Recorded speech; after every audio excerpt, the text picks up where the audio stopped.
बिस्मिल्लाहिर्रहमानिर्रहीम। अस्सलाम वालेकुम व्यूअर्स। आज हमारे किचन में बन रहा है चिकन टिक्का पकोड़ा। चिकन टिक्का पकोड़ा बनाने के लिए पहले मैंने चिकन को मैरिनेट कर लिया है।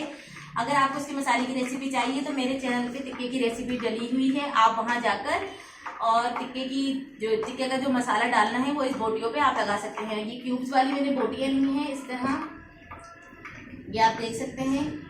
क्यूब्स की शक्ल में कटवा लें, कोई सी भी शक्ल में कटवा लें। मैंने आधे से 1 घंटे के लिए मैरिनेट करके रख दिया था और अब हम अपने बेसन को इसके अंदर डाल देंगे।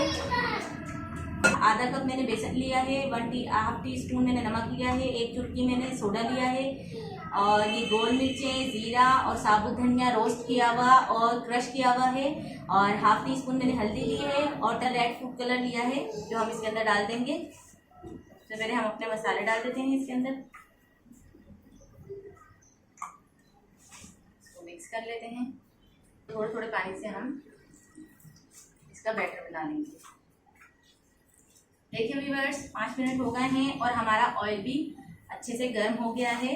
अब हम एक एक पीस को लेके बेसन में अच्छी तरह डिप करके और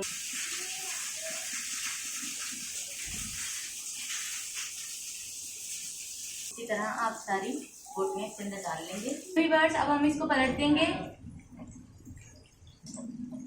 हमारे चिकन टिक्का के पकौड़े तैयार हो गए हैं और अब हम इसे सर्व कर लेंगे।